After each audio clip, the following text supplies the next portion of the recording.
Görüşdə ölkələrimiz arasında ikitərəfli əlaqələrin uğurlu inkişafından məmnunluq ifadə olundu. Fransa prezidenti François Hollande Azərbaycanın birinci xanımı Mehriban Əliyevanın Parisdə təşkil olunan mədəniyyət tədbirlərində iştirakına görə ona minnətdarlıq etdi. Ölkələrimiz arasında münasibətlərin böyük potensialının olduğunu deyən François Hollande, Fransa ilə Azərbaycanın iqtisadiyyat, enerji, informasiya kommunikasiya texnologiyaları, kosmik sənaye, kənd təsərrüfatı və digər sahələrdə uğurlu əlaqələr qurduğunu vurğuladı.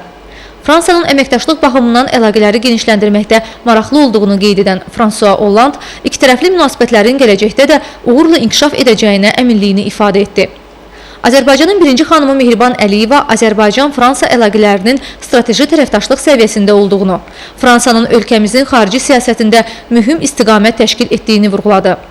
Son illərdə Fransada Azərbaycanın daha yaxşı tanınması üçün bir çox layihələrin həyata keçirildiyini, sentyabrın 3-də Parisdə reallaşan Azərbaycan şəhərciyinin açılışı mərasiminin də bu silsilədən olduğunu deyən Mehriban Əliyeva, bu layihələrin Azərbaycanın Fransa ictimaiyyəti tərəfindən daha yaxşı tanınmasına xidmət etdiyini bildirdi. Qeyd etdi ki, bu cür mədəniyyət layihələri artıq Fransanın 25-ə yaxın regionunda da baş tutub. Artıq ondan çox Fransa və Azərbaycan şəhərləri dostluq və qardaşlıq əlaqələri qurub. Mehriban Əliyeva Ermənistan-Azərbaycan Dağlıq Qarabağ münaqişəsinin həllində ATƏT Minsk qrupunun həmsədri kimi Fransanın roluna toxunaraq ümidvar olduğunu bildirdi ki, Fransa bu münaqişənin ölkəmizin ərazi bütövlüyü və beynəlxalq hüquq normaları çərçivəsində həlli ilə bağlı mövqeyini davam etdirəcək.